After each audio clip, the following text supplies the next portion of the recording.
3. Then number 4 would be your inducement.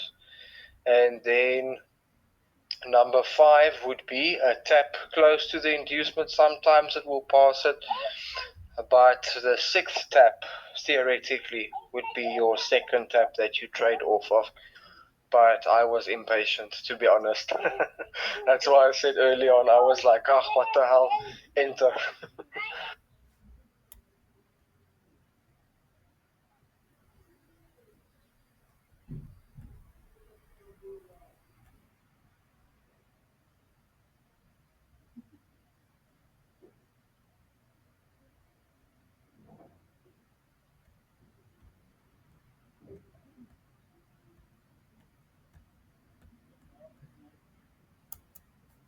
Jeremy, hope all is well. My apologies. I got so sidetracked yesterday. I have to, after work, even stop at the bike shop to get myself service parts for my bike. And because my brakes were finished, and then I thought, yeah, let me get oil and an oil filter and spark plugs and everything as well. So yesterday was quite busy, so I never got back to you. My apologies for that. But well done. I'm glad to see that the trades worked out. So do you see now how effective this strategy is?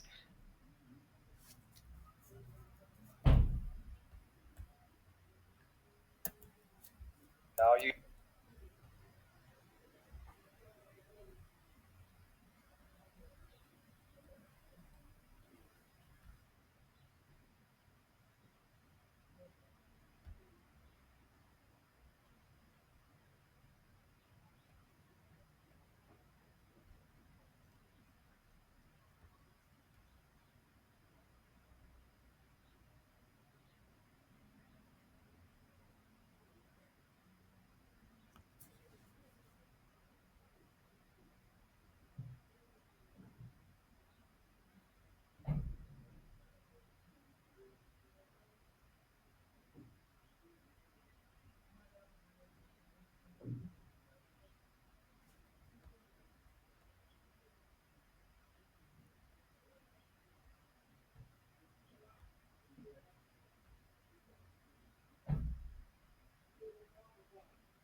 Boys and girls,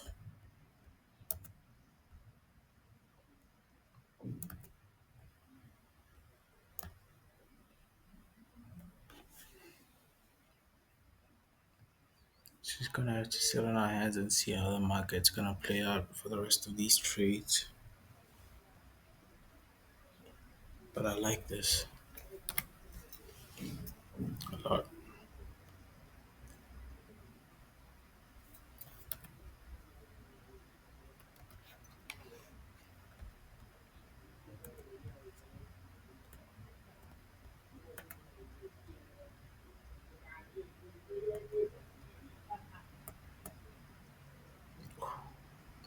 This merge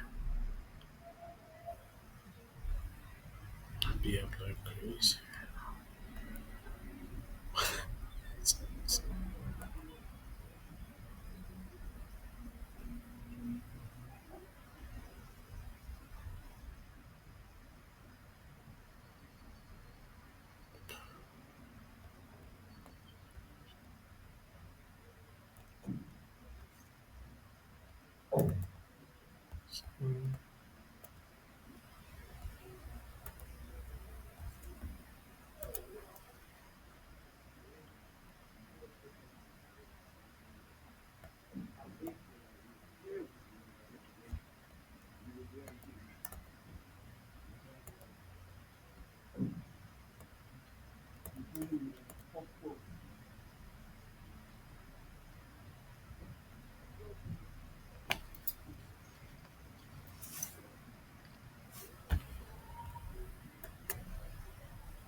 Stop drawing trend lines. Stop doing what every other retail trader is doing. There's a reason institutional traders don't trade this way anymore. This is what most traders see when they open their charts. A blank canvas. They'll spend the next 30 minutes drawing lines. Sweet. So in this video today, we're going to talk about exactly how to find your daily bias. A lot of people get confused. Should I be buying for the day? Should I be selling for the day? These are the 3 steps that is going to completely remove any doubt from your mind. Right? The first step is going to be, what structure are we creating? Right? Are we in a bullish uptrend or are we in a bearish downtrend? That is the first point, the structure. The second point is the range. So if we are in a bullish uptrend, right, what is our range we are trading between? Are we trading between this low and this high? That would be our range. And if we were in a downtrend, right, our most recent range would be between this.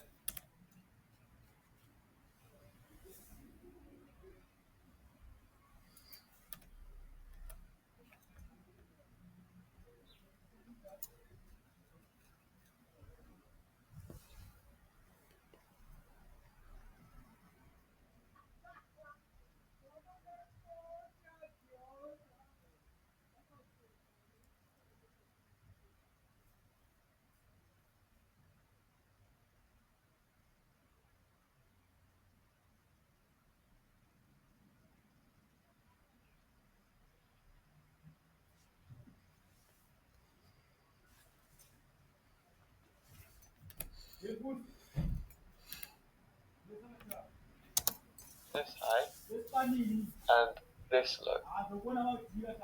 And then the last step is, are we in the pullback phase or are we in the continuation phase?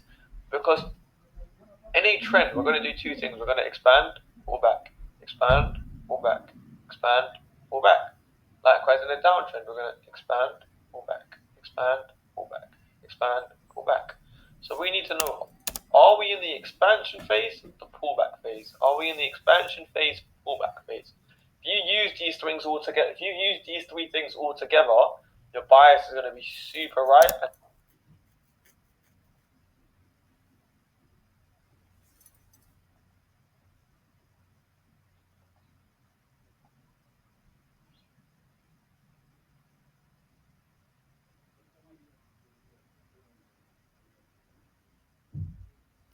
Just relax. And you're going to have a lot higher win rate going with that bias. So let's get into the charts and exactly how to do this. So keep these 3 things in mind. So let's go to this chart here.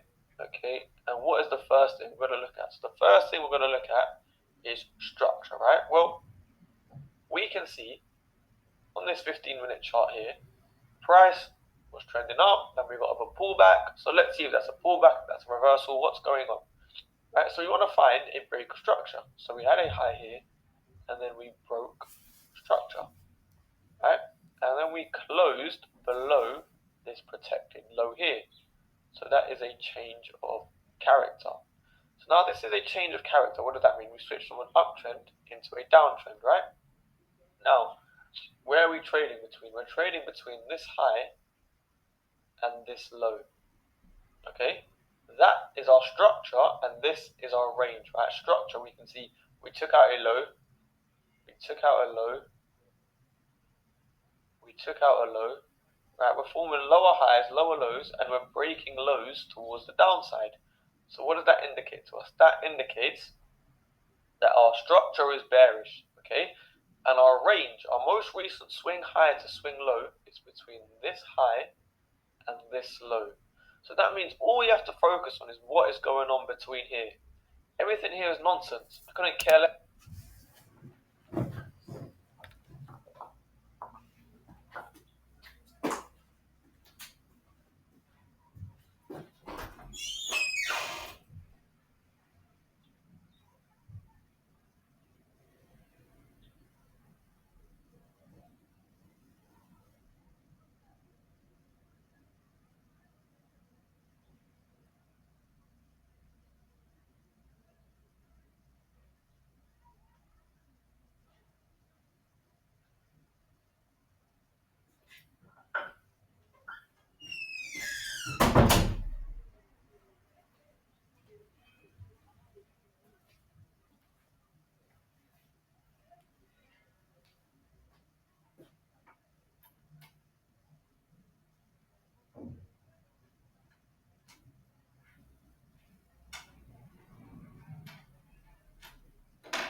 About this, we just have to focus on what is going on between here and here. Now, what is the third step? So we've done the structure, we've done the range. Now we need to do a pullback or continuation, right? Because we know we're doing this now, right? Lower highs, lower lows. But we need to know now: are we going to put in a lower high, or are we more likely to put in a lower low? Which direction are we in the pullback, or are we in the continuation? So let's see. Now we want to see what are we doing within this range here, right? So within this range, what have we done? We had a bearish fair value gap here. We broke above it, we inversed it, right? So if price wanted to continue lower, we should ideally be respecting bearish fair value gaps. But we didn't. We broke above it, right? So disrespected this bearish fair value gap and inversed it to push higher, right? We created a bullish fair value gap, respected it, pushed higher. What else did we do? We created a bullish fair value gap here. We've respected it and pushed higher. So if we look at order flow of the market, we're disrespecting bearish fair value gaps, right? We had another bearish fair value gap here. We disrespected it, inversed it, continue higher. We're disrespecting bearish fair value gaps and we're respecting bullish fair value gaps. Order flow is what? Order flow is bullish. So what is that first sign? That is the first sign that we are likely in